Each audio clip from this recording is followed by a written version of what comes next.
कि हिमाचल प्रदेश में ऐसी परिस्थिति जब हमारे सामने आई, जब कोविड के मामलों में बहुत तेजी आई और दुखद मृत्यु भी बहुत सारे लोगों की हुई। ऐसी सूरत में भी हिमाचल में कम से कम हम कह सकते हैं कि कोई मरीज अगर हॉस्पिटल आया तो हॉस्पिटल में उसको बेड उपलब्ध हुआ। अगर उस मरीज को आवश्यकता पड़ी कि उसको ऑक्सीजन देनी है, ऑक्सीजन उसके लिए आवश्यक है, तो ऑक्सीजन वहां पर उपलब्ध हुई। बहुत सारे राज्यों में हमने इस प्रकार की परिस्थिति भी अपने सामने देखी इन दिनों, जब मरीज हॉस्पिटल आए लेकिन हॉस्पिटल में उनके लिए बेड की व्यवस्था भी हो नहीं पाई। मरीज को ऑक्सीजन चाहिए थी, ऑक्सीजन की व्यवस्था भी उनके लिए उपलब्ध नहीं हो पाई। ये स्थिति हमारे हिमाचल प्रदेश में कम से कम मैं कह सकता हूं कि आने हमने नहीं दी, और उसके लिए मैं स्वास्थ्य विभाग के सभी अधिकारियों को भी बधाई देता हूं। स्वास्थ्य मंत्री डॉक्टर राजीव सैजल जी को भी धन्यवाद देता हूं, जो पूरे लगन के साथ, मेहनत के साथ इस काम में जुटे रहे। और इस प्रकार इस संकट के दौर में से हम अपने प्रदेश को बाहर निकालने में जो है हम सफल होते दिख रहे हैं।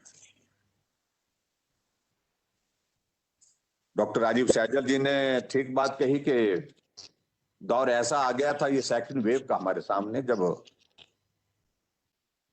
मामले जाकर के 40,000 का आंकड़ा पार कर गए थे।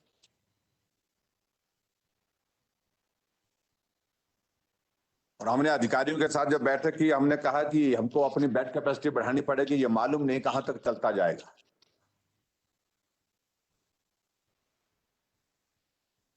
हमने शुरुआत की और हिमाचल प्रदेश में हमने तय किया कि हम 5,000 तक की बेड कैपेसिटी बनाएंगे कोविड के मरीजों के लिए। और आज के इस कार्यक्रम के साथ मैं कह सकता हूं कि हम उस आंकड़े के करीब पहुंचे।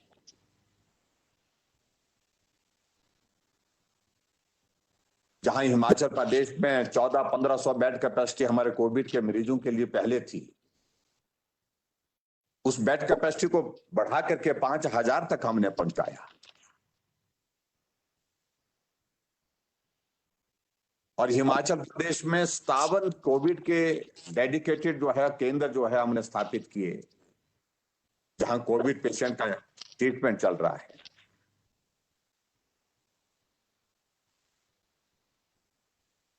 पांच जगह हमने मेकशिफ्ट अरेंजमेंट के अंतर्गत कैपेसिटी बढ़ाने के लिए जो प्रयत्न किए, आज वो पूर्ण हुई सोलन के इस उद्घाटन के साथ। और इसके लिए मैं सभी हमारे सोलन वासियों को, डॉक्टर राजीव सैजल और इनकी सारी टीम को भी बहुत बहुत बधाई देता हूं। सोलन जो हमारे एकदम सीमा का जिला है, दूसरे प्रदेशों के साथ लगता है, हरियाणा के साथ विशेष तौर से, और संक्रमण आते आते हिमाचल प्रदेश में प्रवेश करता भी है तो सोलन का रास्ता है, तो वहीं पर उसको रोका जाए, उस बात के लिए हम कोशिश हमेशा करते रहे। और डिप्टी कमिश्नर और सारी टीम उस सारी चीज के लिए बहुत बेहतर ढंग से वहां पर काम किए।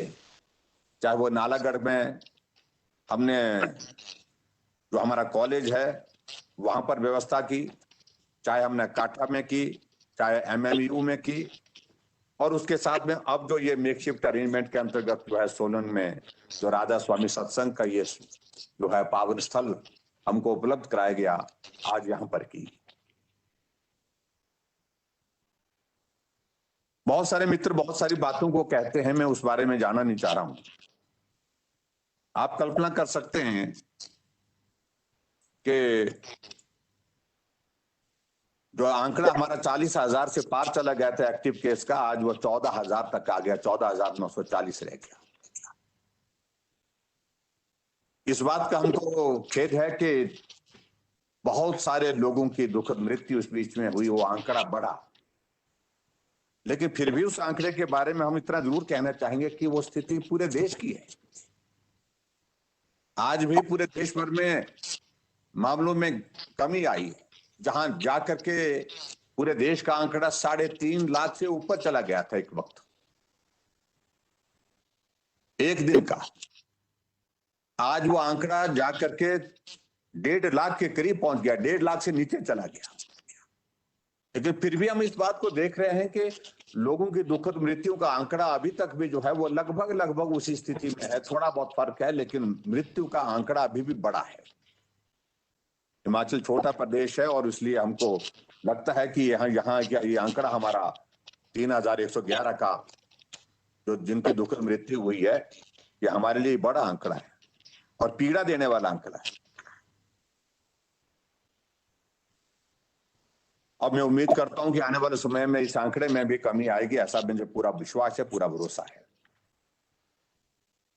सोलन में मैं देख रहा हूं कि 1532 के लगभग हमारे एक्टिव केसेस हैं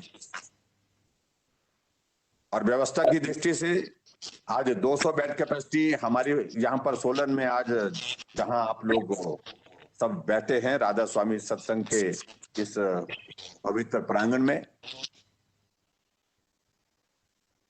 और उसके साथ साथ में जो दूसरी जगह 2-3 जगह जिसका मैंने जिक्र पहले कर लिया है, तो वहां हम MMU की बात कहें, चाहे हम काठा की बात कहें, चाहे हम गवर्नमेंट डिग्री कॉलेज नालागढ़ की अगर बात कहें, तो सभी जगह इस तरह की व्यवस्था करने के लिए सब लोग हमने प्रयत्न किए हैं, प्रयास किए हैं।